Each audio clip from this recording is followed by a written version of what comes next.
Bismillahirrahmanirrahim. Assalamualaikum warahmatullahi wabarakatuh.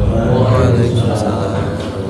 Alhamdulillahirabbil alamin. Wassalatu wassalamu ala asyrofil anbiya'i wal mursalin sayyidina Muhammadin wa ala alihi wa sahbihi ajma'in. Amma ba'd. Bapak Ibu yang dirahmati oleh Allah Subhanahu wa taala, Bapak-bapak tokoh masyarakat, pengurus RT RW yang dirahmati Allah Subhanahu wa taala.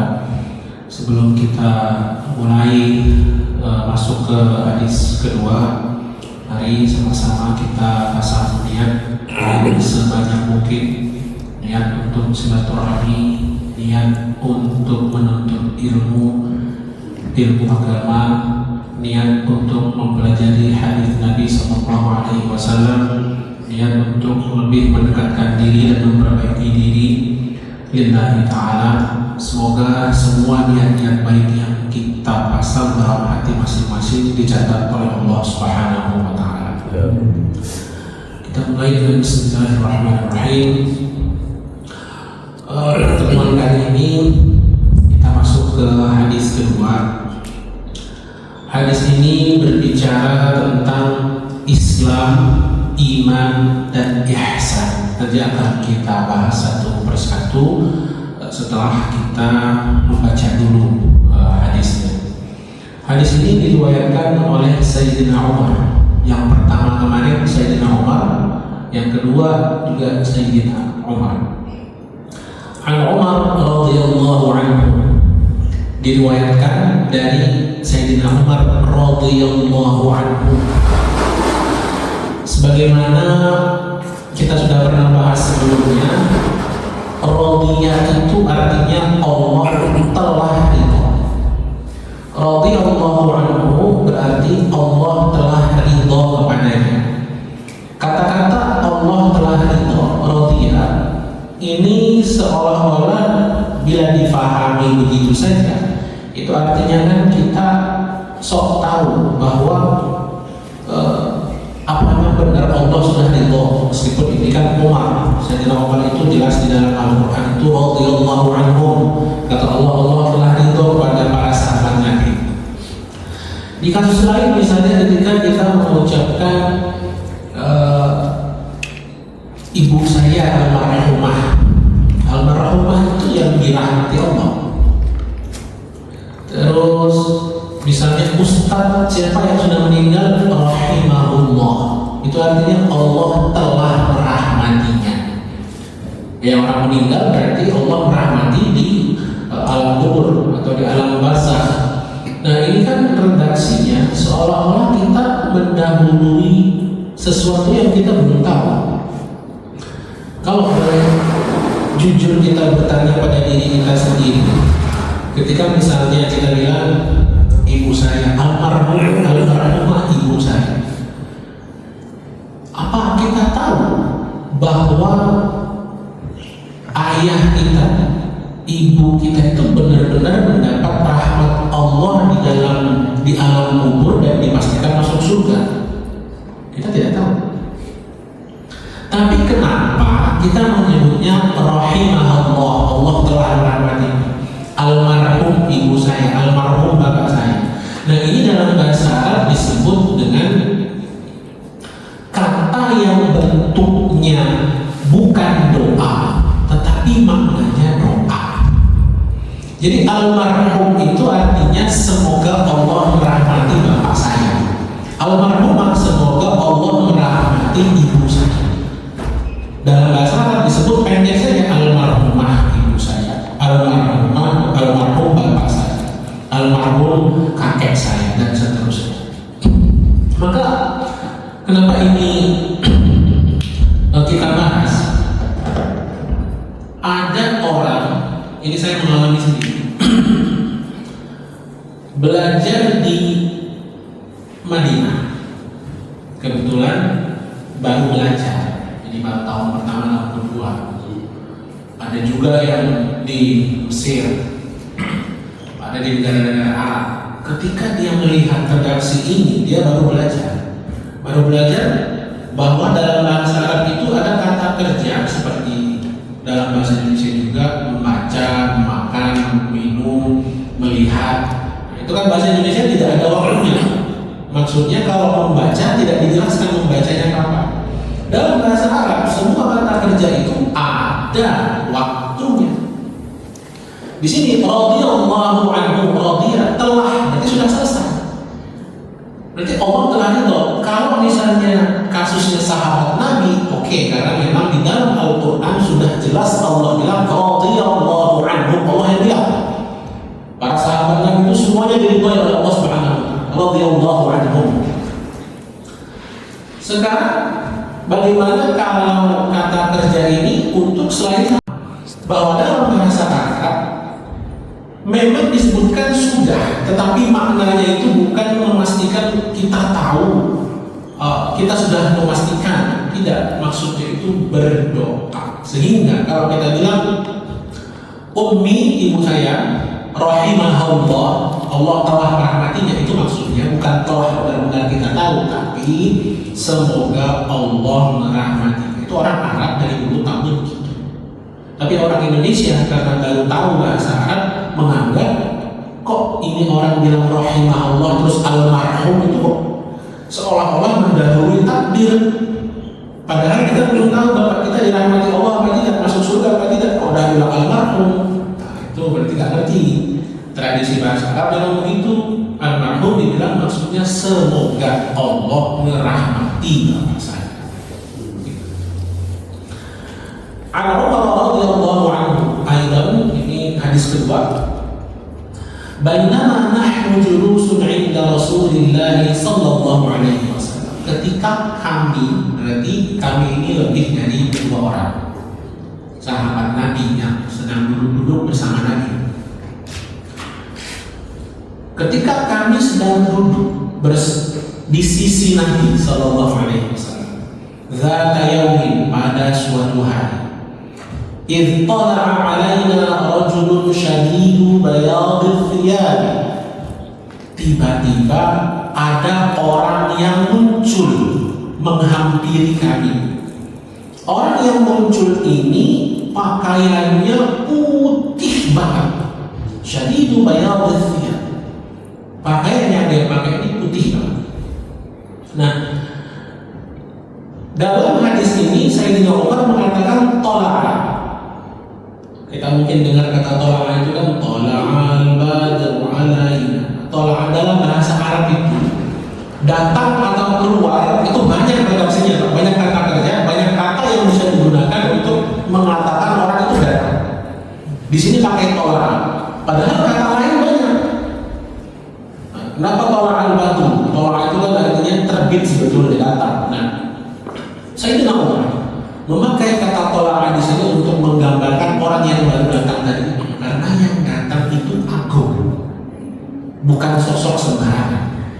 Maka ketika orang bilang tola'al badru, badru itu kan bulan purnama. Bulan purnama yang dimaksudkan adalah Nabi Muhammad sallallahu alaihi wasallam. Padahal kata lain misalnya keluar, telah keluar, bisa pakai keluar. Keluar misalnya pakai kata kharaja, bisa, ada banyak pilihan kata. Tapi kata tolak di sini mengandung bahwa yang datang, yang muncul itu bukan orang sembarangan. Ya, kalau bahasa kita mungkin yang paling pas itu kan mungkin di bahasa Jawa kan ada tingkat-tingkatannya. Nah, ini bahasa Arab juga sama. Ada kata-kata yang memang hanya digunakan untuk orang yang terhormat, untuk orang yang spesial. Nah, ini berarti yang datang ini spesial. Nabi didatangi oleh, dalam hadis ini berarti malaikat Jibril. Syadidu sawadis sya'ar. Nah, orang ini rambutnya hitam banget, bajunya putih banget, pakaiannya putih, rambutnya hitam banget. Dalam hadis lain dikatakan bahwa jenggotnya juga hitam banget. Nah, kalau sudah seperti ini berarti hitam itu nggak biasa, putihnya juga nggak biasa. Karena kalau misalnya biasa aja, cukup dibilang ada laki-laki datang ke kami, itu pakainya putih sama rambutnya hitam. Kan beda kalau misalnya dalam hadis ini dikatakan bajunya putih, rambutnya hitam, itu luar biasa. Bukan putih seperti yang pada umumnya, bukan hitam seperti pada. La yura alaihi atharus safar. La yura alaihi atharus safar. Laki-laki ini nggak kelihatan seperti orang yang baru saja melakukan perjalanan. Jadi masih rapi, masih bersih, nggak keringetan. Zaman dulu kalau misalnya mau datang ke Nabi itu kan minimal keringetan, udara panas, tidak ada AC, tidak ada kendaraan roda dua, adanya kendaraannya hewan atau jalan. Ini orang la ya'rifuhu minna ahad atau tidak ada yang kenal siapa orang ini. Kalau tidak ada yang mengenali di antara sahabat Nabi orang yang baru datang ini siapa, berarti bukan penduduk Madinah. Kalau bukan penduduk Madinah berarti dari tempat jauh. Kalau dari tempat jauh harusnya keringetan dong, harusnya kelihatan dong bekas-bekas debu perjalanannya. Nah ini enggak, bersih, rapi, putih banget pakaiannya, nggak kelihatan ada debu-debu atau bekas-bekas perjalanan. Tidak nongol aja muncul. Makanya di sini dikatakan ir. Nah, ir itu artinya Bapak Ibu tiba-tiba sekonyong-konyong, tidak tahu dari mana tiba-tiba muncul. Hatta jalasa ila Nabi, sampai sosok ini duduk dekat Nabi sallallahu alaihi wasallam. Fa asnada rukbatayhi ila rukbatayhi. Kemudian orang ini tadi menyandarkan lututnya ke lutut Nabi, berarti duduknya hadap-hadapan. Wa wada'a kaffaihi 'ala fakhidaihi, tangannya diletakkan di pahanya Nabi. Berani sekali itu orang, berarti bukan orang sembarangan. Kalau orang, jadi Nabi itu orangnya berwibawa. Tidak ada sahabat Nabi itu yang berani menatap muka Nabi terutama ketika berhadapan, karena wibawanya luar biasa. Ini orang tidak dikenal, tiba-tiba datang langsung menghampiri Nabi, langsung duduk berhadapan dengan Nabi, tetapi posisi duduknya bukan posisi orang yang tidak sopan. Di sini dikatakan asnada rukbatayhi ila rukbatayhi, ini duduknya duduk seperti dalam tahiyat atau duduk antara dua sujud. Ini bukan bersila belakang, ini bukan langsung duduk, itu kayak orang mau bertanya tapi sopan gitu. Di atas betis gitu, seperti di antara dua sujud. Wa wada'a kaffaihi 'ala fakhidaihi, lalu tangannya ditaruh di atas pahanya Nabi. Berarti ngomong penting ini biasanya.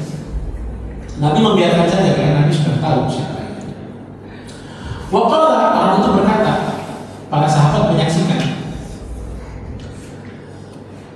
Ada orang seperti itu, para sahabat tidak protes, tidak ngomong apa-apa, dan tidak bertanya. Kalau mungkin kita saat ini ada yang tiba-tiba misalnya datang, pasti di belakang aja, itu siapa, ini enggak. Karena kalau berada dekat Nabi itu wibawanya memenuhi tempatnya. Gak ada yang berani ngomong kalau Nabi sudah di situ. Diam semua. Karena wibawanya luar biasa. Ya Muhammad, kata orang itu, wahai Muhammad, akhbirni 'anil Islam, tolong beritahu saya apa itu Islam. Yang seperti ini tidak aneh bagi para sahabat Nabi, karena orang Arab itu ada dua. Ada Arab yang berbudaya, disebut berbudaya. Berbudaya itu berbudi dan sudah bercampur dengan bangsa-bangsa lain sehingga tahu tata krama. Ada juga Arab namanya Arab Badui. Arab Badui ini sering bertindak seenaknya. Pernah suatu ketika Arab Badui datang, masjid Nabi saat itu tentu saja belum seperti masjid yang kita kenal sekarang ya, masih bangunan seadanya. Orang Badui, Arab Badui itu biasanya yang tinggal di gurun-gurun dan berpindah tempat. datang masuk terus kencing Pak di masjid. Bapak bayangin kalau ada tiba-tiba orang asing masuk ke sini terus kencing. Kayak gitu. Itu berlaku orang begini. Apakah dia mau menghina? Enggak. Karena dia nggak tahu. Nggak tahu. Jangan bayangin bangunannya seperti sekarang ya. Bangunan dulu berpah rumah, pohon-pohon kayu-kayu. Ya datang gitu langsung kencing. Sahabat-sahabat yang kan langsung pengen ngegorok aja kan. Udah pada lihat itu sifat. Nabi malah marah. Nah orang kayak gitu sama Nabi diapain? Didatangin. Dia omongin baik-baik. Pak, ini masjid, ini tempat suci. Kalau mau kencing jangan di sini. Nah, gitu. Ini artinya ditambah karena nggak tahu kan? Badui kayak gitu. Nabi ketika khutbah di depan orang-orang semuanya diam mendengarkan. Ini Nabi, seorang Nabi. Nabi itu kan utusan Allah. Nabi ketika itu ngomongin tentang kiamat. Tentang kiamat, tiba-tiba orang Badui nanya, ya Rasulullah, Anda ngomongin kiamat dari tadi kok tidak ada waktunya? Kapan itu kiamat terjadi? Kalau dengan ukuran budi pekerti di zaman ini orang udah habis kan? Ada misalnya tokoh lagi ngomong di depan, diprotes, ditanya di depan umum, itu kan tidak umrah, tidak lazim. Tapi yang begitu itu orang Badui. Orang Badui begitu. Hikmahnya ternyata luar biasa. Orang Badui ini banyak hukum dalam agama Islam itu muncul karena pertanyaan orang Badui. Sahabat Nabi berani nanya, Pak. Ketemu Nabi itu udah takjub, takzim, kalah sama wibawanya Nabi, dan plus Nabi memang melarang para sahabatnya jangan tanya saya. Itu kata Nabi. Kalau saya nggak ngomong, jangan tanya. Karena Nabi kalau ditanya harus menjawab. Kalau harus menjawab, ternyata malah membebani umat, Nabi nggak mau. Jadi kalau misalnya tidak dijelaskan Allah, tidak diperintahkan untuk dijelaskan, jangan tanya, nah diam aja. Sebab kalau kita nanya, ini gimana Nabi ini gimana, nanti Nabi jawab, perintah Nabi itu jadi beban buat kita. Makanya sahabat Nabi dulu dengan Nabi udah diam aja dengan Nabi ngomong, jangan nanya. Yang berani nanya siapa? Ya orang-orang Badui dan yang dari luar itu nggak tahu apa, kecuali memang halnya tidak berat dan memang berkaitan dengan keseharian. Nah, itu sahabat nanya aja. Cuman hal-hal yang terlintas dalam benak mereka saat itu, nanti kalau begini bagaimana ya? Kalau begini bagaimana? Mereka nggak berani nanya karena perintah Nabi. Saya tidak bisa ketika ditanya saya diam. Kalau saya ngomong malah jadi beban. Tambahan sesuatu yang harus kita jalankan. Itu kayak dia. Nah, maka para sahabat itu tahu yang namanya orang Arab Badui itu enggak apa ya, tidak sesuai sama etika mereka saat itu lah. Ya kayak ini kayak tadi orang lagi khutbah kok tiba-tiba nanya, emang kapan jadwalnya kiamat Rasulullah? Nah orang diam semua kan nunggu sampai Nabi ngomong selesai dulu. Nah ini langsung motong Nabi lagi ngomong gitu.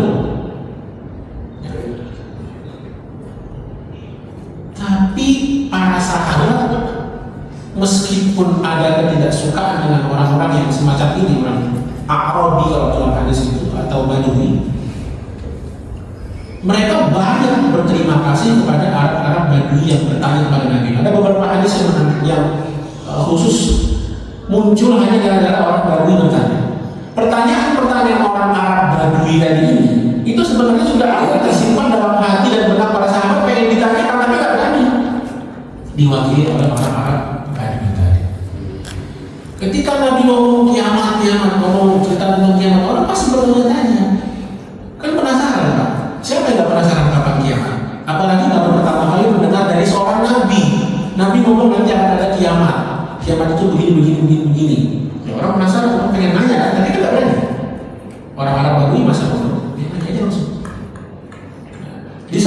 sisi orang Arab Badui ini tidak sesuai dengan etika di zaman itu, apalagi zaman sekarang, tapi di satu sisi memang hikmahnya Allah itu begitu.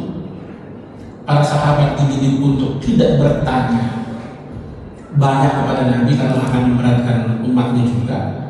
Tapi di satu sisi Allah pilih orang-orang Arab Badui yang menyampaikan pertanyaan mewakili para sahabat. Ketika ada yang seperti ini, ya Muhammad, akhirnya ada Islam. Wahai Muhammad, tolong kasih tahu saya Islam itu apa. Nah, ini pertanyaan tidak ditanyakan oleh orang yang udah lama masuk Islam. Para sahabat Nabi kan udah tahu apa itu Islam. Ini orang datang ujung-ujung nanya, makanya mereka diam aja, biarin aja. Gak apa-apa. Ini orang mungkin baru datang dari mana, baru masuk Islam atau pengen tahu Islam. Dibiarkan saja oleh mereka. Karena Nabi juga mendiamkan. Apa sih Islam itu? Rasulullah SAW menjawab, Al-Islam, Islam itu an tashhada an la ilaha illallah. Kamu bersaksi bahwasanya tiada Tuhan yang layak disembah, yang berhak untuk disembah kecuali Allah Subhanahu wa taala. Wa anna Muhammadar Rasulullah, dan bahwasanya Muhammad itu adalah utusan Allah. Itu yang pertama, syahadat. Yang kedua kata Nabi, wa tuqimus shalah, dan kamu mendirikan sholat. Wa tu'tiyaz zakah, dan kamu menunaikan atau membayar zakat. Wa tasuma Ramadan, dan kamu berpuasa, melaksanakan puasa Ramadan. Wa tahujjal laila in istata'ta ilaihi sabila, dan kamu melaksanakan ibadah haji bila kamu mampu menempuh perjalanan ke sana, mampu secara fisik dan mampu secara finansial. Jadi Islam itu Pak. Antas syahadat, sholat, zakat, puasa, haji bagi yang mampu. Selesai.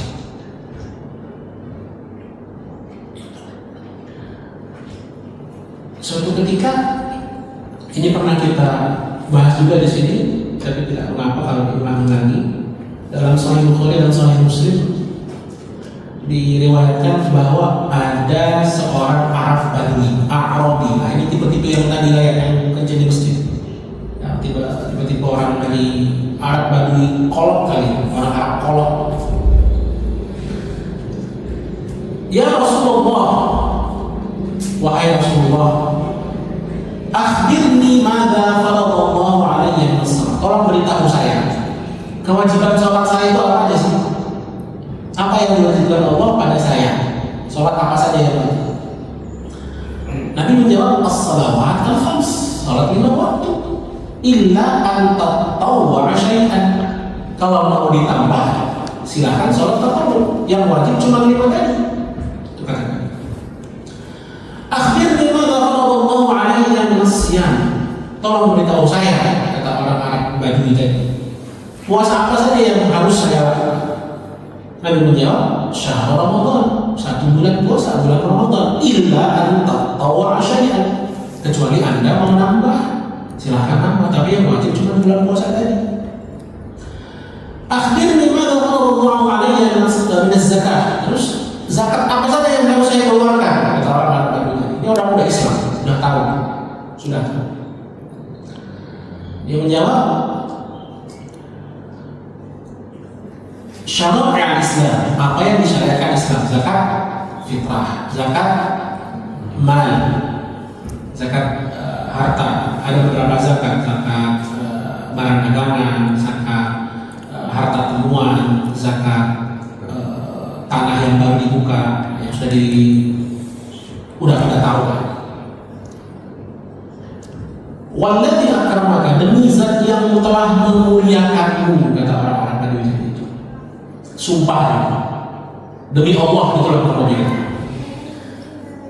La atatawwa syai'an, la atatawwa syai'an. Saya tidak akan melaksanakan ibadah sunnah. Dia udah bersumpah nih, saya nggak akan tambah. Tadi kan kata Nabi, sholat cuma 5 waktu, kecuali kamu mau nambah, silahkan. Puasa 1 bulan, kecuali kamu mau nambah. Zakat sudah diketahui, kecuali kamu mau nambah sedekah. Jadi ada yang wajib-wajib itu ada di sebelum cinta. Dia harus ngomong, saya Saya nggak akan nambah, saya yang wajib-wajib aja. Wala anqusu ma faradallahu alaihi syai'an. Saya nggak nambah, nggak ngurangin. 5 waktu ya udah 5 waktu. Puasa Ramadan ya udah Ramadan aja. Zakat yang wajib ya udah yang wajib aja, nggak usah pakai sedekah. Jadi udah ngomong, nggak akan nambahin. Hanya yang wajib saja. Rasulullah bilang ketika orang itu sudah pergi, aflah in sadaq. Orang itu beruntung masih masuk surga. Kalau dia jujur pada dirinya sendiri, artinya jujur melaksanakan yang tadi itu. Jadi Pak cuma sholat 5 waktu, puasa, zakat, sudah. Kalau hajinya mereka dekat situ, langsung ke sekitaran situ, tidak kayak kita yang jauh-jauh. Jadi sebetulnya tidak salah kalau para ulama bilang ad-dinu yusrun. Agama itu sebenarnya simple, tidak ribet, tidak rumit. Kalau misalnya kita istiqomah yang 5 waktu, puasa, zakat, dan haji bagi yang mampu, insya Allah selamat. Terus kenapa ada tambahan-tambahan tadi atau tadi? Karena emang diajarkan tadi.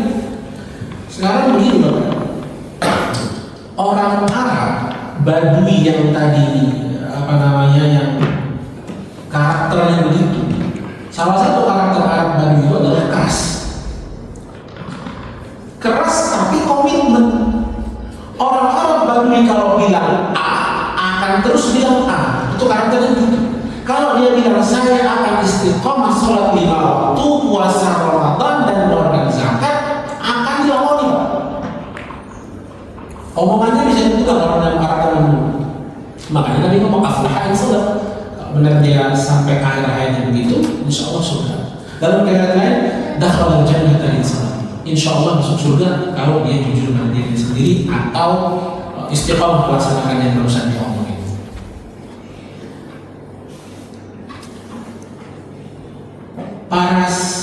Ketika para sahabat, ada dulu seorang sahabat lagi namanya Asma binti Yazid al-Ansariyah.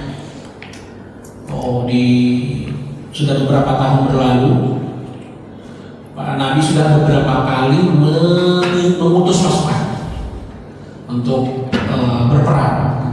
Ada yang diikuti oleh Nabi, ada yang Nabi mengutus panglima perang. Orang yang pergi keluar dari rumahnya perang, jihad fisabilillah, itu kalau meninggal kan langsung surga Pak, selesai. Dan surga langsung udah jaminan. Terus kalau haji juga pahalanya surga. Ini surga banyak sekali dijanjikan bagi para laki-laki. Dan saat itu memang terbuka lebar jalannya. Orang jihad kita terus-terusan kan situasinya juga tidak seperti sekarang, tidak aman seperti sekarang. Asma binti Yazid ini setelah bermusyawarah dengan para kaum muslimat saat itu, berempulah mereka nanya, siapa yang berani ngomong ke Nabi? Laki-laki kan udah banyak ini pintu-pintu surganya, ya jihad lah, ya haji lah, terutama jihad ya waktu itu ya. Sementara perempuan kan kalau jihad gak bisa ikut, tidak diwajibkan juga. Tuh, perempuan disuruh di rumah, disuruh jaga rumah dan jaga anak. Ini mereka protes. Dalam hatinya kan ada kejanggalan, kok kita kayaknya udah dapat seperti apa yang didapatkan oleh laki-laki kan, pahalanya. Kita perempuan kan pengen juga gitu. Nah, Allah menjawab, inna husna taba'uli ihdakunna ya'dil kulla dzalik. Kalau seorang perempuan sholat khamsah, menunaikan sholat 5 waktu dan seluruh rukun yang tadi itu, terus menjalani profesinya sebagai seorang istri dengan baik, taba'ul artinya profesi istrinya itu dijalani dengan maksimal, sebaik mungkin gitu. Padahal di rumah aja, pahalanya sama seperti pahala jihad. Itu Nabi yang bilang. Jadi suaminya jihad kemana, gugur di medan perang misalnya, istrinya tapi di rumah aja, di rumah ngurus anak, mendidik anak, nggak ikut jihad, nggak ikut keluar, tapi pahalanya itu sama dengan pahala jihad.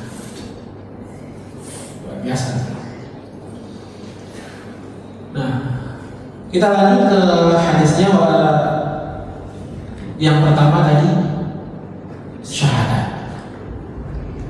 Syahadat ini Bapak Ibu, an tashhada an la ilaha illallah wa anna Muhammadar Rasulullah. Kalau ada orang,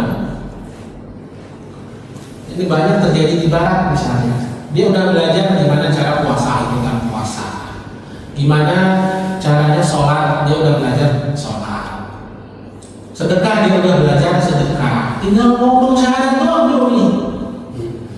Kira-kira sudah masuk Islam atau belum? Belum.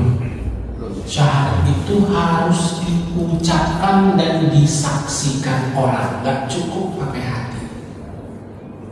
Antasyhad langsung harus ngomong, harus disaksikan orang, didengar orang. Jadi asyhadu an la, dan harus pakai bahasa asyhadu an la ilaha illallah wa asyhadu anna Muhammadar Rasulullah, harus begitu. Setelahnya diterjemahkan. Nah, maka para ulama mengatakan dari syahadat ini, karena syahadat itu harus diucapkan, harus didengar orang, maka konsekuensinya apa? Tidak dikatakan seorang itu keluar atau murtad dari Islam kecuali dengan hal yang sama terang benderangnya dengan syahadat. Bagaimana maksudnya? Orang masuk Islam itu dia ngomong terang-terangan, menyatakan dengan tegas, lafalnya begini, jelas tuh, saya bersaksi bahwasanya tiada Tuhan selain Allah dan bersaksi bahwasanya Muhammad adalah Rasulullah SAW.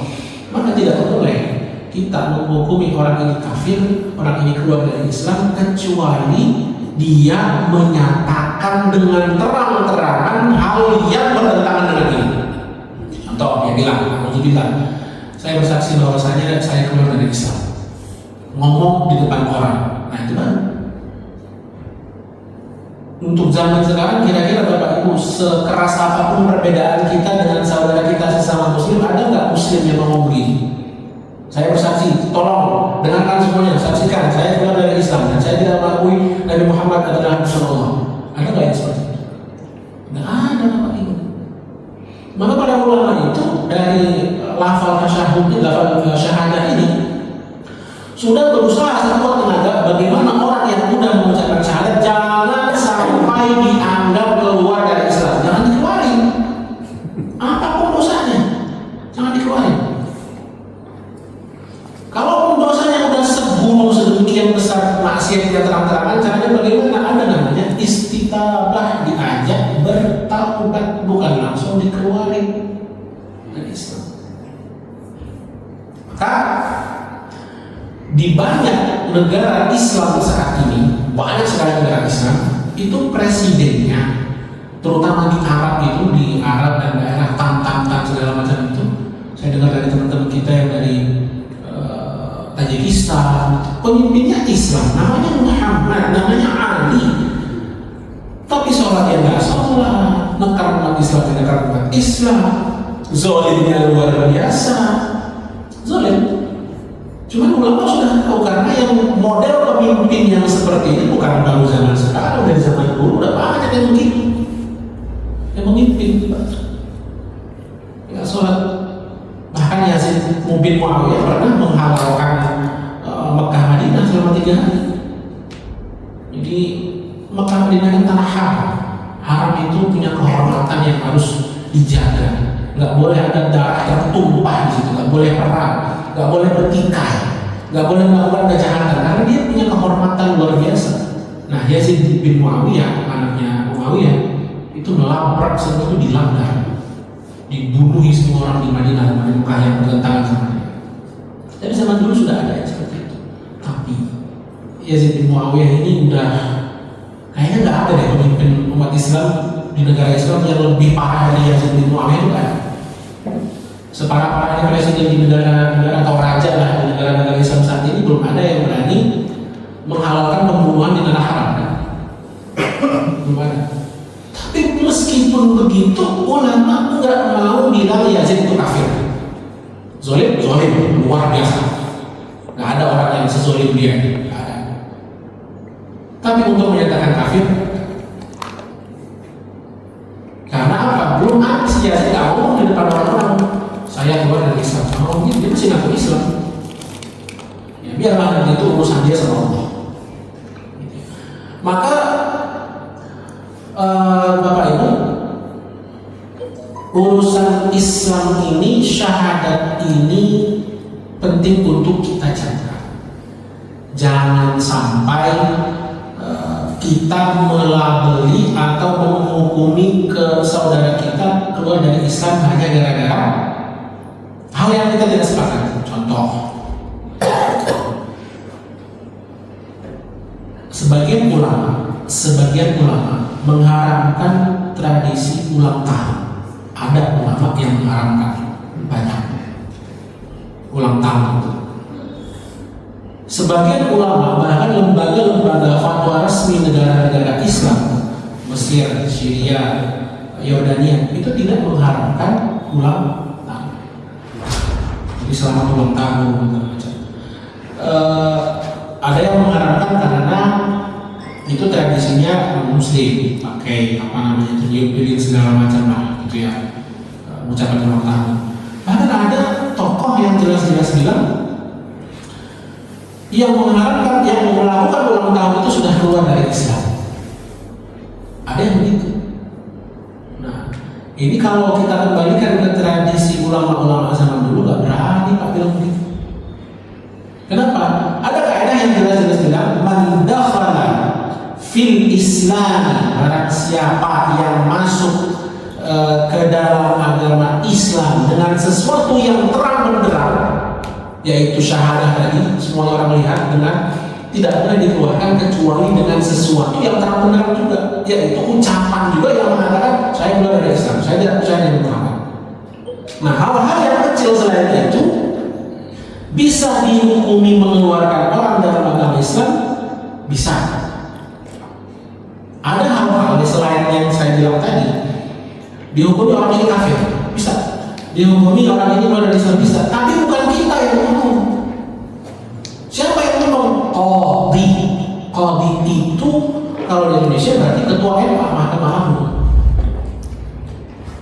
Kenapa begitu? Karena kalau seseorang sudah dihukumi kafir keluar dari Islam, konsekuensinya banyak, harus dipisahkan dari istrinya, batal pernikahan, selesai. Dipisahkan dari istrinya, habis itu apa lagi? Tidak saling mewarisi antara dia, istrinya, dia, anaknya. Banyak konsekuensi hukumnya. Maka kalau kita buka buku-buku sejarah, nanti Ustaz Rizky mungkin akan membahas sejarah itu, yang dihukumi murtad dan dikeluarkan dari Islam itu tidak banyak dicatat dalam sejarah. Karena ada tahap-tahap sebelum orang dihukumi murtad, dihukumi keluar dari agama Islam. Tahap pertama yang dilakukan oleh para ulama adalah istitabah, diajak bertobat dulu, dialog dulu. Kamu kenapa ngomong kayak gitu? Kenapa bikin kayak gitu? Diajak dulu, Pak, dialog dulu, istitabah dulu, diajak tobat dulu. Itu yang diutamakan. Maka ada hal-hal ini terutama tentang tradisi. Kita sering dengar kata-kata tasyabbuh, menyerupai orang kafir. Jangan melakukan perbuatan yang menyerupai orang kafir.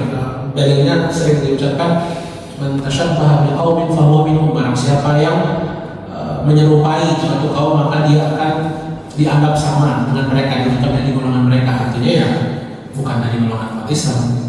Tetapi apakah penerapan kata hadis ini dalam realitas, dalam sehari itu disepakati semua ulama? Berapa?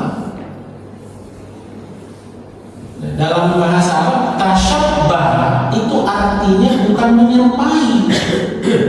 Kalau menyerupai itu yushbihu, mirip, selesai. Ada alasan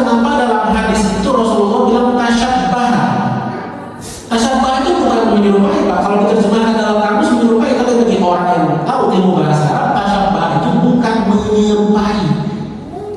Tasyabbah itu artinya ada niatan kuat dari dalam dirinya untuk menjadi serupa seperti orang yang dia tiru. Misal,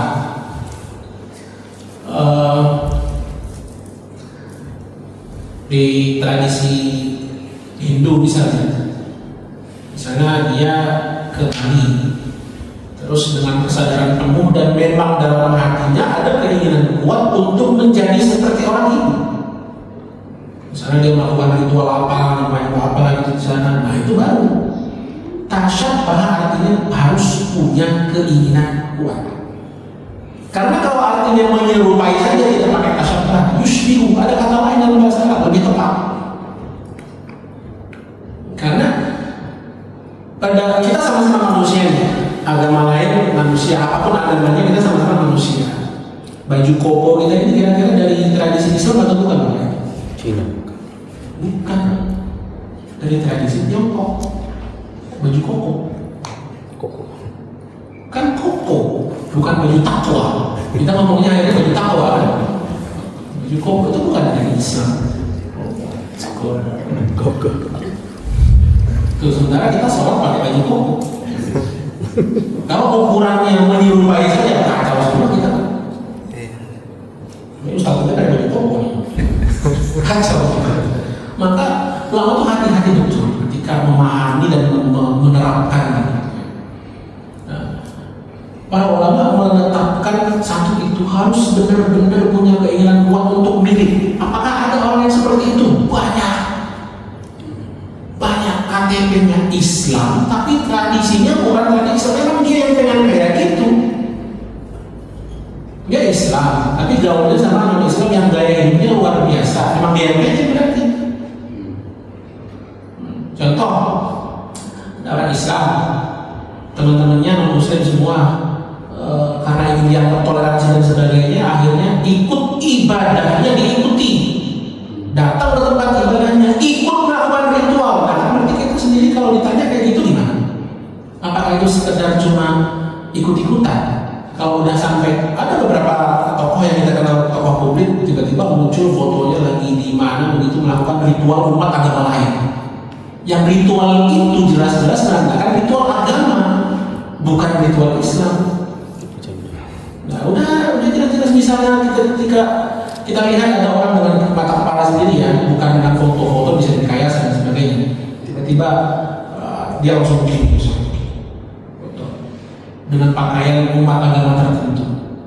Nah, itu tasyabbah sudah jelas-jelas nggak bisa ditakwil itu sudah itu. Apalagi yang di depannya misalnya sesembahan umat agama lain, sudah.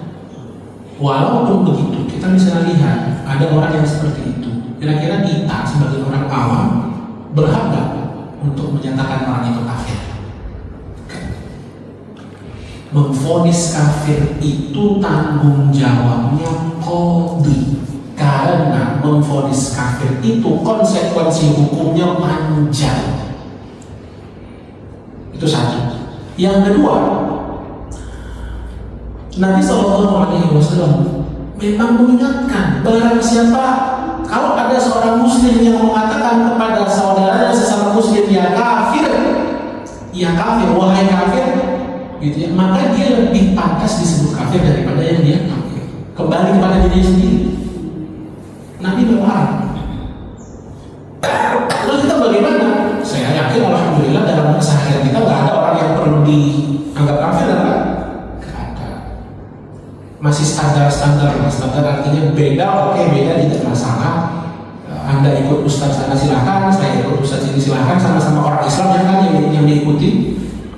Mau ikut ustaz siapa pun kan sama-sama Islam semua. Silakan saja ikuti ustaz yang mana yang menurut hati lebih enak gitu, lebih tenang. Silakan ikuti. Tapi sama-sama umat Islam. Gitu. Apakah perbedaan ustadz yang dijadikan panutan yang diikuti itu baru-baru ini terjadi? Ya apa, ini udah 1000-an tahun begitu ceritanya dari zaman dulu. Orang yang paling banyak menjadi sasaran kedengkian itu ulama dari zaman dulu. Ulama. Kalau kita buka biografi ulama, itu banyak cerita antara ulama A sama ulama B gak akur sampai akhir hayat. Banyak Pak. Banyak. Beda pendapat. Perang terus ini saling menyerang, banyak ceritanya banyak. Banyak ceritanya seperti itu. Itu ulama apalagi kita. Tapi ulama sana itu yang saling berdebat itu, yang tidak akur sampai akhir hayat itu, ada hal yang membedakan kita sama mereka. Tajuddin As-Subki misalnya.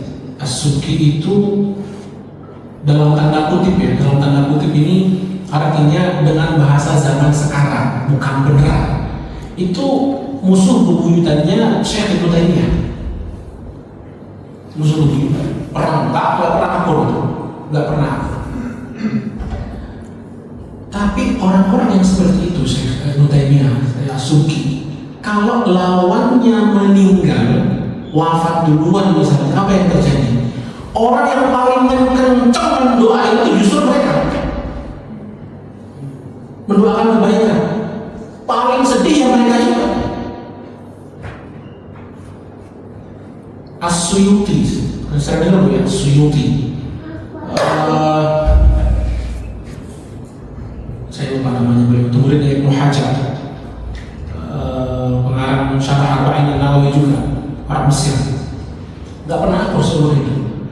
Tapi begitu meninggal salah satunya, itu selalu membuat syair mengenang kebaikan, sedih banget. Ketika ditanya, kenapa Imam As-Subki, Anda kan seumur hidup tidak pernah akur sama orang itu misalnya. As-Subki ditanya, ketika ulama-ulama yang berseberangan dengan beliau itu meninggal, kenapa justru Anda kayaknya sedih banget?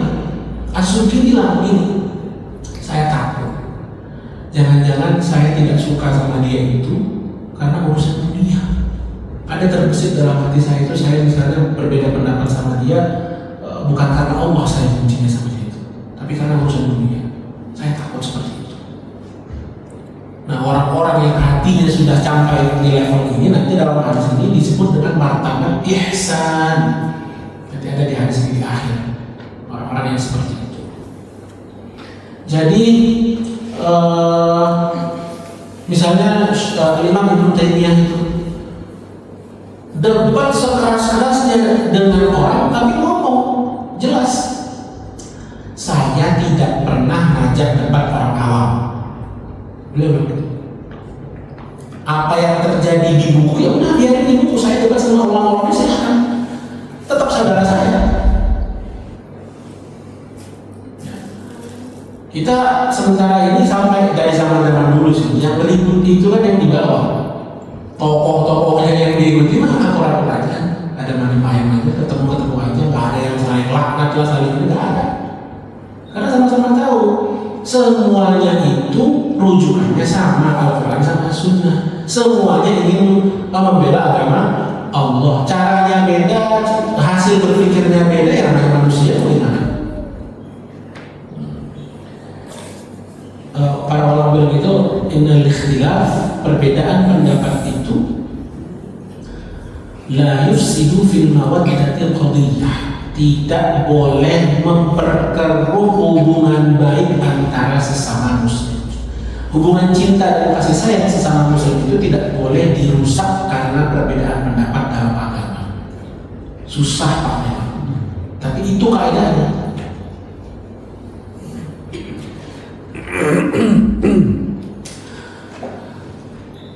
Itu tadi tentang syahadat, asyhadu an la ilaha illallah wa asyhadu anna Muhammadar Rasulullah. Nah, ini di dalam syahadat ini lafalnya, dalam lafaznya ini aja udah bisa perang kita. Karena kalau kita ke negara-negara misalnya di Mesir, di Syria, itu ada orang azan ya, kan Allahu Akbar, asyhadu an la ilaha illallah, normal. Jadi jangan kaget kalau misalnya pergian ke negara-negara itu ada yang bilang asyhadu anna sayyidana Muhammadar Rasulullah, tambahin sayyidana, ditambahin. Dan itu di lembaga resmi negara. Kita kan umumnya kan asyhadu anna Muhammadar Rasulullah dan gitu ya. Nah, pakai sayyidana kan negara yang nambahin. Dan itu dibenarkan oleh majelis ulama di sana. Yang seperti ini akan ditemukan banyak gitu ya. Jadi tidak perlu kaget. Mereka punya landasan sendiri, ya kita punya landasan sendiri, udah yang jelas tidak keluar dari Islam. Wa tuqimus shalah, kamu salat yang kedua tuqim. Sebetulnya melakukan sholat itu bukan iqamatus sholat. Dalam bahasa Arab, melakukan sholat itu as-sholatu sholat. Tapi kenapa di dalam Al-Quran, di dalam hadis selalu pakai tuqimu, aqimu sholat? Kenapa? Iqamah. Karena yang diperintahkan itu bukan sholat sekali saja, bukan sekali, bukan sehari. Ada ilmu, ini berkaitan banget dengan logika, ilmu logika. Kalau orang mau minterin agama itu bisa. Contoh, ketika Allah dan Nabi memerintahkan untuk menikah, yang dimaksud itu menikahnya sekali atau setiap hari. Itu perintah berlaku sekali atau setiap hari? Sekali, bukan tiap hari. Ketika Rasulullah memerintahkan kita untuk sholat, sallu kata Rasulullah, kama ra'aitumuni usolli. Al-Quran aqimus sholat. Apakah itu sekali di hari itu saja atau besok berulang? Ketika kita memerintahkan ke misalnya anak kita, bangun pagi, bangun sholat subuh, bangun, atau dia tidur siang misalnya, bangun, pergi ke pasar. Apakah kita bilang pergi ke pasar itu perintahnya berlaku saat itu atau besok juga berlaku? Saat itu kan. Nah ini orang kalau mau minterin agama ada celahnya. Ini kan aqimus sholat kan perintahnya cuma sekali. Nanti misalnya dia ketemu sama ayat, ini terkejadian Pak. Aqimus sholat li dzikri kata Allah.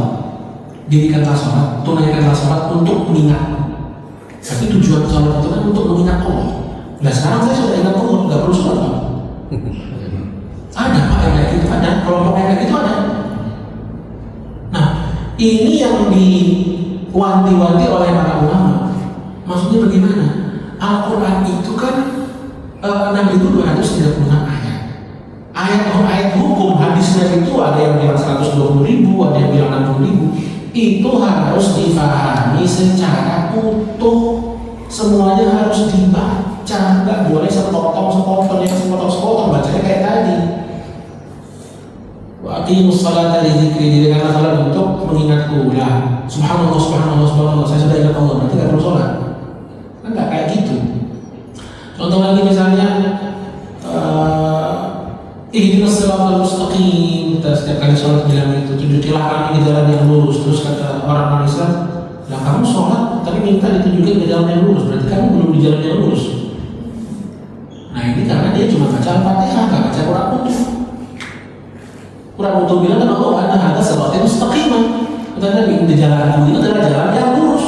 Di ayat lain Al-Fatihah. Bahaya Pak kalau cuma sepotong-sepotong satu hadis kita pakai langsung nyimpulin, itu bahaya.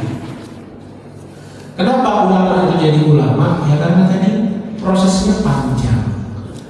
Yang dibaca bukan satu, yang difahami bukan satu, banyak perangkatnya.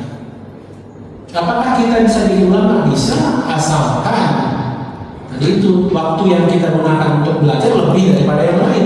Pintunya terbuka, silakan. Waktu qimas sholat, mendirikan sholat, mendirikan berarti berdiri. Ya maksudnya apa? Dalam bahasa Indonesia tidak ada kata yang lebih oke. Makanya para ulama terjemahinnya tuqim. Iqamatus sholat itu berarti mendirikan sholat sesuai dengan perintah Allah bukan cuma sekali, sesuai dengan tuntunan Rasulullah SAW. Tuntunannya Rasulullah berapa kali? 5 kali. Yang wajib, seperti yang hadis, nanti akan ada hadis ketiga itu membahas tentang itu. Waktu tiaz zakah, menunaikan zakat. Ini yang hati-hati. Tiaz zakah, banyak orang yang nggak ngeh sama zakat ini. Padahal ini wajib kan?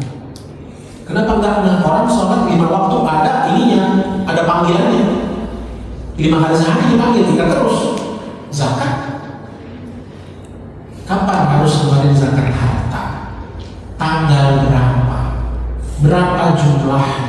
Saya termasuk orang yang wajib mengeluarkan zakat harta atau tidak? Zakat fitrah itu dikeluarinnya kapan? Kalau zakat fitrah juga mungkin kita enggak ya, karena setiap malam takbiran selalu ada panitianya. Zakat yang lain bagaimana? Ini dibilang bahaya juga tidak, tapi dibilang banyak yang lupa juga banyak yang lupa zakat. Mengeluarkan harta yang merupakan milik Allah, itu milik Allah, bukan punya kita. Ada bagian orang lain dalam harta kita. Mengeluarkan itu, apakah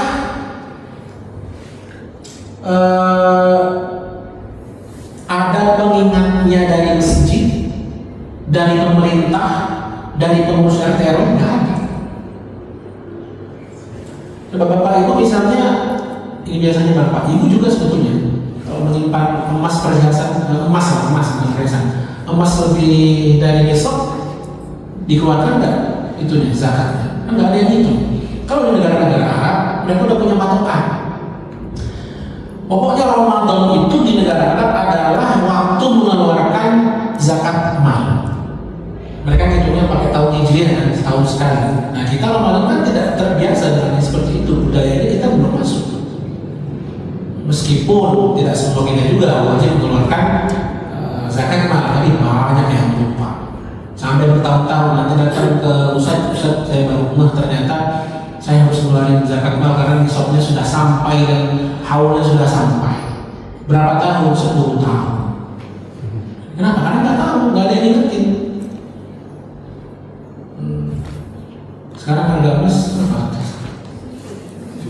1,8 ya. Ya mungkin kalau yang rajin nabung nih biasanya orang Indonesia kan tidak rajin nabung ya. Kalau Indonesia tidak rajin nabungnya di mall. Kalau yang sudah yang punya simpanan banyak sesuai nisab emasnya ini, kita ada panutannya. Ada seorang ulama di zaman Imam Malik itu namanya Al-Laits ibnu Sa'ad, orang Mesir, kaya raya, orang kaya, super kaya, orang kaya tapi nggak pernah ngeluarin zakat mal, nggak pernah sama sekali, karena hartanya habis dibelanjakan dan dibagi-bagi sebelum nyampe 1 tahun, nggak disimpan, putar terus ngasih. Perempuan anak yatim datang ke rumahnya minta madu 1 sendok, dikasih 1 sendok. Imam Malik mau menikahkan putrinya, minta emas sedikit, dikasih 1 empat. Itu tanda apa saja sih? Tanda apa itu? Banyak contoh-contoh kita dari ulama-ulama dulu yang kaya sampai sekarang. Kalau di negara-negara itu banyak yang seperti itu. Ulama kaya raya nggak pernah bayar zakat mal, habis terus buat biayain anak yatim, biayain pelajar yang janda, yang orang membutuhkan. Banyak contoh-contohnya. Kalau saya dulu ketika tahun-tahun pertama dan tahun kedua di Mesir itu, misalnya selama bulan puasa itu kami tidak dibolehin masak oleh tetangga. Makan sahur dan makan berbuka ditanggung semua. Memang ya begitu orang Arab itu kalau baiknya kayak Nabi Musa, kalau jahat kayak Fir'aun. Itu memang nyata real. Baik Bapak Ibu, kita sampai di iqamus shalah. As-shalah itu sebelum Islam datang, as-shalah itu artinya doa.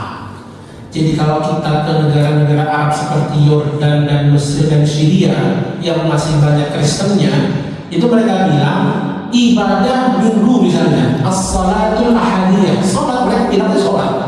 Karena sholat itu sebelum Islam datang dalam bahasa Arab artinya doa bersama, itu dikiranya sholat. Masuklah Islam, sholat itu diberi pengertian baru. Apa itu sholat?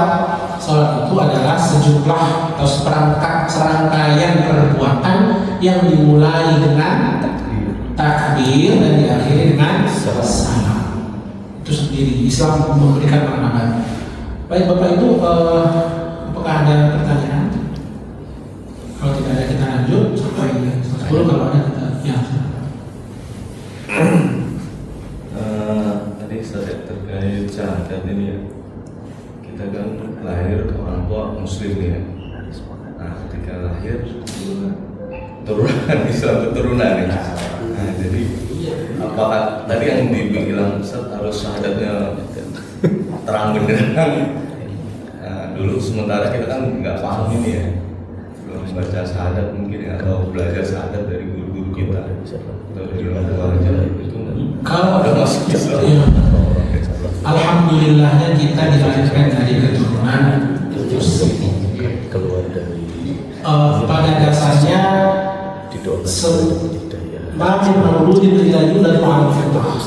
semua manusia, semua anak Adam itu dilahirkan dalam keadaan fitrah. Fitrah itu mengakui bahwa Allah Subhanahu wa taala adalah Tuhan, Tuhan semesta alam, satu-satunya Tuhan yang berhak disembah. Bagi orang-orang yang beragama Islam, turun Islam tidak disyaratkan seperti itu, Pak. Tidak ada harus. Hari ini misalnya Bapak ini mau mengucapkan syahadat, nggak ada itu kalau bilang dari luar Islam baru masuk ke Islam. Tapi ada tabinya Pak. Tadi bukan maksudnya tapi pengecualian, enggak. Ada golongan di dalam umat Islam yang ketika kita mau masuk ke dalam golongan mereka, kita disuruh syahadat. Ada yang mengalami ini siapa? Ustaz Firman Arifandi. Itu ngalamin mau bergabung dengan kelompok tertentu di Indonesia masih itu sama pimpinannya disuruh syahadat. Padahal Ustaz Firman kan udah Islam dari kecil, udah lahir. Ada yang seperti itu, ada Pak. Ada. Nah yang ini saya tidak tahu dasarnya dari mana. Apakah sebelumnya dianggap dia belum muslim? Nah, ini justru bahaya Pak. Kalau ada golongan yang kita mau gabung kelompok, sebenarnya kita mau gabung harus disuruh syahadat dulu. Berarti sebelum itu kita tidak dianggap muslim. Bahaya. Itu aja Pak. Kalau ada golongan nanti coba Bapak sebelum ini tanda-tanda masuk klub kita coba syahadat dulu lah. Udah jangan keluar. Udah nggak benar. Pasti nggak benar. Udah pasti nggak benar. Syahadat itu kalau bagi seorang muslim kan satu hari berapa kali dia syahadat? Setelah sholat, setelah dia asyhadu an la ilaha illallah wa asyhadu anna muhammadar rasulullah wa ta'ala tawabin ja'alin dan untuk itu syahadat. Sholat sehari berapa kali sudah? Kalau yang muazzin kurang Islam apa tuh muazzin dia kurang asyhadu an la ilaha illallah wa asyhadu anna muhammadar rasulullah. Ini bagian masuk Islam saja. Tidak. Apakah yang Islam turunan berarti agamanya tidak sah? Nggak ada yang bilang gitu. Alhamdulillah kita lahir dari rahim seorang ibu yang muslimah, bapak yang seorang muslim. Patokannya kan sebenarnya buluh itu ya, buluh balik. Ketika balik kita sudah sholat, sudah yang muslim selesai. Nggak perlu dicari-cari apakah kita itu Islam turunan atau bagaimana.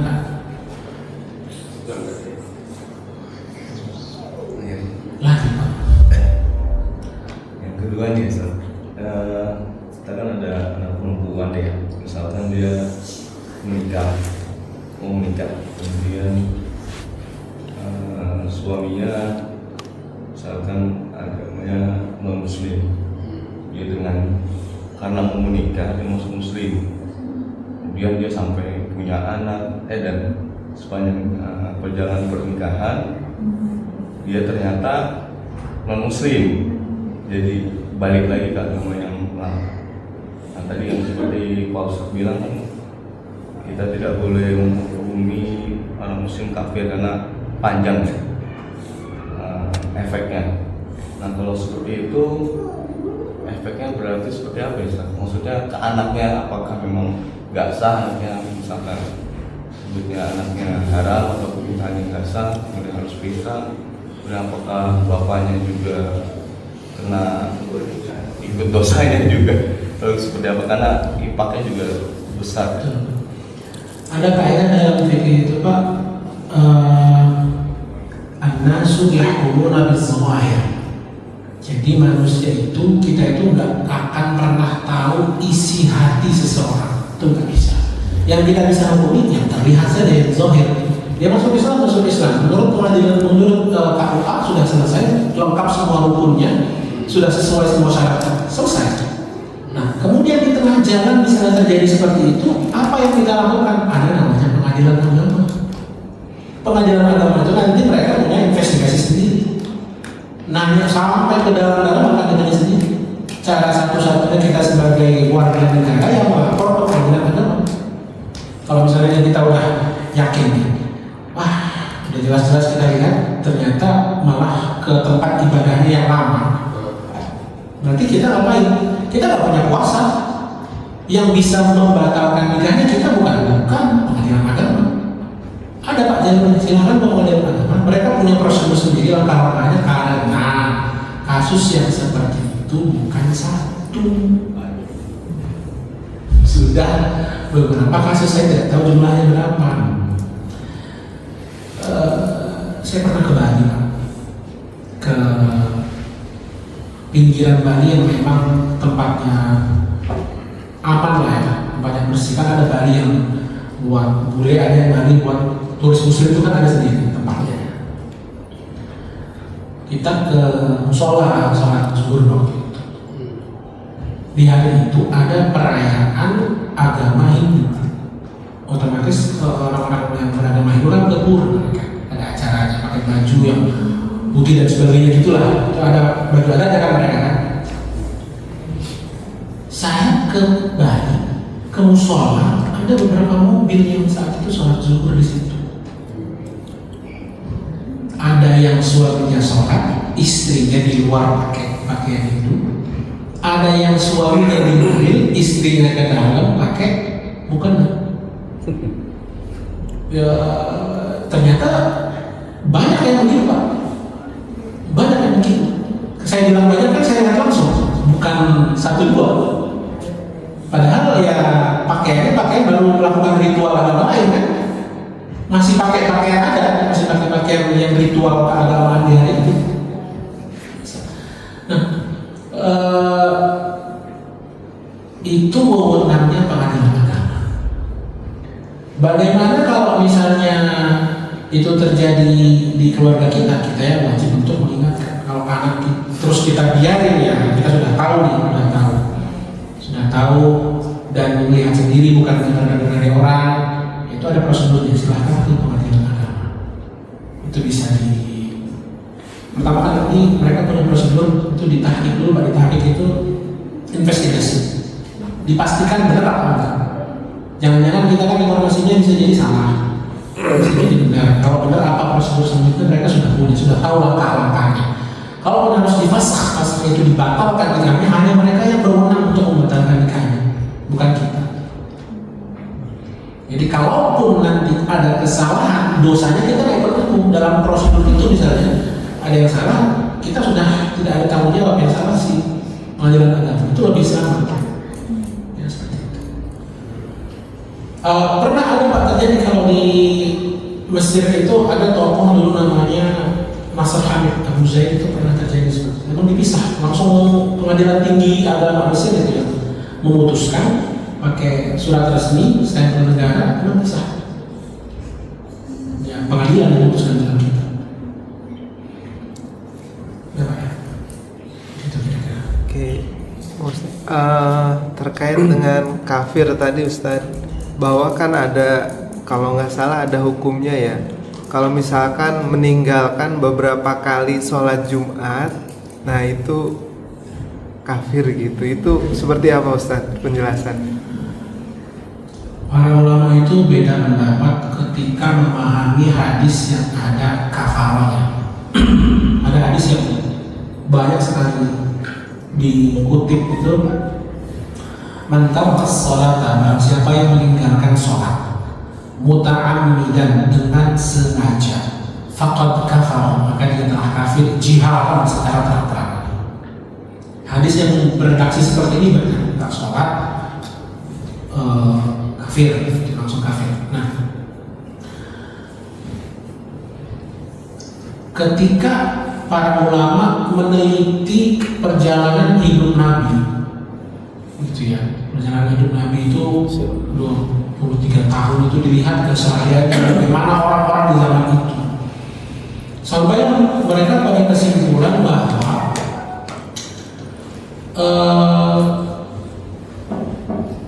kafar di sini, kafir di sini itu lebih banyak ulama yang bilang kafir adalah kufur nikmat. Kufurnya kufur nikmat, bukan kafir dia keluar dari Islam. Dengan catatan, orang yang tadi tidak sholat Jumat, kalau ditanya, kamu nggak sholat Jumat kenapa? Kalau dia bilang saya tidak meyakini sholat Jumat itu wajib, nggak ada itu namanya sholat Jumat. Ini berarti membangkang, dan membangkang seperti ini sudah bisa dikategorikan keluar. Tapi coba Bapak Ibu, kita keluar ke jalan, tanya tuh orang Indonesia yang sholat Jumat, ada nggak yang bilang seperti itu? Saya nggak meyakini apa itu sholat Jumat itu nggak wajib, itu nggak ada tuh perintah Allah sholat Jumat. Saya rasa nggak ada orang yang bilang itu. Kenapa ini dalam ulama udah tahu seperti itu, karena yang tidak sholat itu bukan hanya sekarang, dari zaman dulu sudah ada. Apa yang disimpulkan oleh ulama? Ketika orang-orang yang tidak sholat itu ditanya, itu jawabannya nggak ada yang bilang saya tidak meyakini sholat itu wajib, nggak ada. Bilangnya gimana? Ya saya tahu, saya males. Ya saya tahu itu wajib, cuman ya beginilah kondisi saya itu belum bisa istiqomah, belum itu. Nah itu bukan membangkang perintah Allah. Dia dosa, tapi dia tahu dia salah. Dengan mengaku dia salah, berarti mengakui bahwasanya sholat itu wajib. Kalau dia mengaku sholat itu wajib, berarti mengakui kenabian Nabi Muhammad, berarti mengakui perintah Allah. Ngakuin semua, nggak membangkang. Makanya urusan kafir mengkafirkan ini jadi pelik, karena banyak sekali faktor yang harus diperhatikan. Kalau orang yang cukup berbelajar dari satu hadis saja, dari contoh yang tadi saya menonton pas sholat atau kami, karena saya pengen sengaja meninggalkan sholat. Kira-kira yang meninggalkan sholat itu nggak sengaja, pasti sengaja semua. Orang yang dengar azan, mana ada orang itu nggak sengaja meninggalkan sholat, orang sholat zuhur, sholat asar waktunya lama, gimana ceritanya nggak sengaja? Pasti sengaja semua. Sengaja. Tapi ulama melihatnya nggak kayak gitu, nggak cukup berdasarkan satu hadis lantas yang nggak sholat semuanya kafir. Nggak bisa begitu. Dicarilah ternyata penafsiran kafar ini menurut sebagian ulama kufur nikmat, udah dikasih hidup sama Allah, dikasih nafas, dikasih oksigen gratis, cuma disuruh sholat 5 kali lagi itu kok masih nggak mau. Itu ditakwil ya. Semua ulama sepakat itu dosa. Semuanya sepakat dosa. Kalau misalnya nih dari umur 10 tahun dia balik sampai umur 15 tahun, sampai umur 20 tahun tak pernah sholat, bagaimana? Ada ulama yang bilang seperti misalnya Imam Ibnu Taimiyah itu nggak wajib berqadha. Ini yang dianut dan diikuti oleh teman-teman Salafi, tidak wajib berqadha karena memang ada ulama muktabar mujtahid yang mengatakan seperti itu. Dalam mazhab Syafi'i wajib berqadha. Wajib berqadha. Bagaimanapun yang namanya kewajiban sholat itu nggak bisa gugur kecuali dilaksanakan.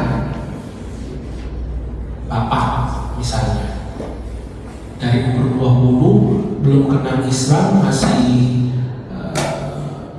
katakan masih anak muda pada umumnya lah, masih anak, belum mau sholat. Umur 25 baru kenal sholat, 5 tahun nggak sholat. Bagaimana itu? Menurut mazhab Syafi'i nggak bisa ukur, tetap harus digunakan. Bagaimana caranya Bapak sampai Bapak yakin udah terpenuhi semuanya, sholat subuhnya 2 kali, sholat subuhnya 2 kali, semua sholat harus 2 kali. Sampai berapa lama? Sampai dalam hati Bapak sudah yakin bahwa semua sholat yang pernah Bapak tinggalkan itu sudah tertunaikan secara qadaan, diqadha. Itu kalau Mesir bilangnya begitu, mazhab Syafi'i bilangnya begitu. Terus gimana kalau misalnya saya menganut pendapat lain? Mau silakan. Mau mengikuti fatwa ulama Saudi ya silakan, itu ulama juga. Mau mengikuti fatwa ulama Mesir silakan, itu ulama juga. Yang mana yang menurut hati kita lebih menerangkan saja. Selama ini saya lebih nyaman mengikuti fatwa ulama Saudi misalnya.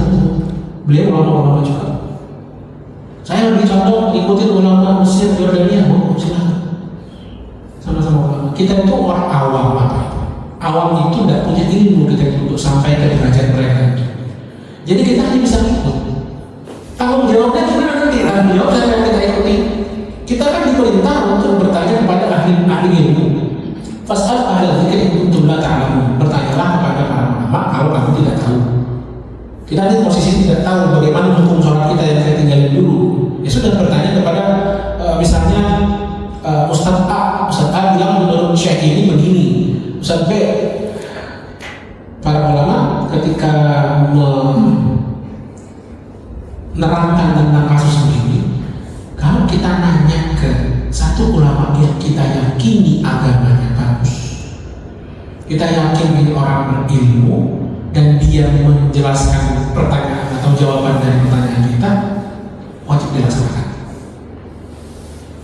Karena kalau tidak begitu, misalnya Bapak datang ke Ustadz ini, kayaknya jawabannya saya berat ya, jadi yang gampang Ustadz ini biasanya gampang jawabannya.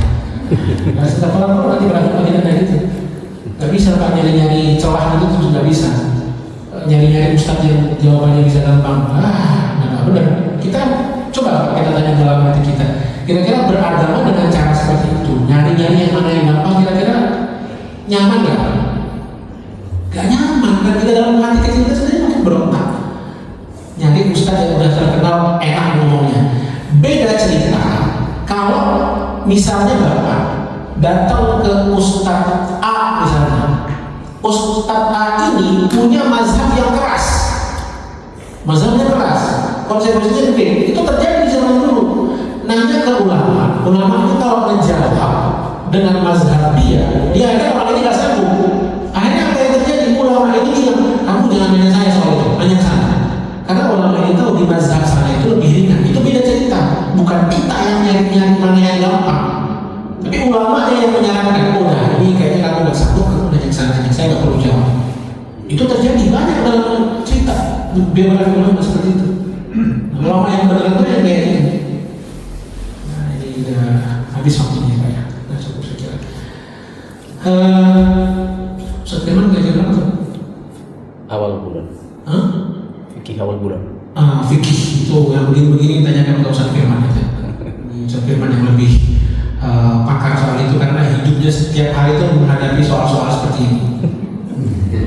Memang kerjaannya begitu Pak Ustadz Firman, bahsul masalah itu dalam macam itu kerjaan beliau. Baik, saya cukup di sini. Mohon maaf bila ada kesalahan. أقول قولي هذا وأستغفر الله العظيم لي ولكم والحمد لله رب العالمين صلى الله على سيدنا محمد وعلى آله وصحبه أجمعين. السلام عليكم ورحمة الله